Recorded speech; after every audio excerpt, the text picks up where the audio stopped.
ఇంట్లో భార్యాభర్తల మధ్య జరిగే గొడవలకి కేసులయ్యి ఆ కేసులలో విచిత్రమైనటువంటి కంప్లైంట్ ఇచ్చుకుంటున్నటువంటి దశలో ఒక కీలకమైనటువంటి తీర్పు ఇచ్చింది హైకోర్టు.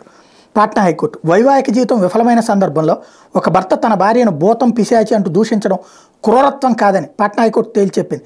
తన నుంచి విడాకులు తీసుకున్న మహిళ ఫిర్యాదు మీద కింది కోర్టు ఇచ్చిన తీర్పును సవాల్ చేస్తూ ఆమె మాజీ భర్త దాఖలు చేసిన పిటిషన్ మీద విచారణ సందర్భంగా హైకోర్టు వ్యాఖ్యలు చేసింది. జార్ఖండ్లోని బొకారోకు చెందిన నరేష్ కుమార్ గుప్తాకి 1993లో బీహార్లోని నవదా పట్టణానికి చెందిన మహిళతో వివాహం జరిగింది. అదనపు కట్టం కింద కారు ఇవ్వాలని డిమాండ్ చేస్తూ తన భర్త అతడి తండ్రి సహదేవ్ గుప్తా కలిసి తన శారీరకంగా మానసికంగా వేధిస్తున్నారంటూ ఆమె 1994లో సవదాలో పోలీసులకు ఫిర్యాదు చేసింది. తండ్రి కుమారులపై కేసు నమోదైంది. వాళ్ళిద్దరి విజ్ఞప్తి మేరకు ఈ కేసు నలందా జిల్లాకు బదిలీ అయింది. నరేష్ కుమార్ గుప్తా సహదేవ్ గుప్తాకు 2008లో నలందా కోర్టు ఏడాది పాటు కఠిన కారాగార శిక్ష విధించింది. దీన్ని వ్యతిరేకిస్తూ వారిద్దరూ అదనపు సెషన్స్ కోర్టును ఆశ్రయించారు. వారి అప్పీల్ని 10 ఏళ్ల తర్వాత కోర్టు తిరస్కరించడంతో పట్నా హైకోర్టుకు వెళ్లారు. ఇంతలో జార్ఖండ్ హైకోర్టు విడాకులు మంజూరు చేసింది.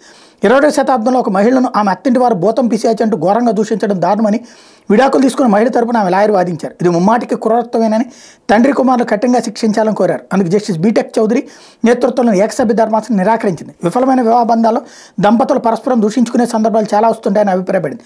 భర్త తన భార్యను భూతం పిశాచి అంటూ దూషించడం క్రూరత్వం కిందకి రాదని తేల్చెప్పింది. పైగా సదరు మహిళ నిర్దిష్టంగా ఏ ఒక్కరిపైన ఆరోపణలు చేయలేదని పేర్కొంది. కింది కోర్టు ఇచ్చిన తీర్పును కొట్టేసింది.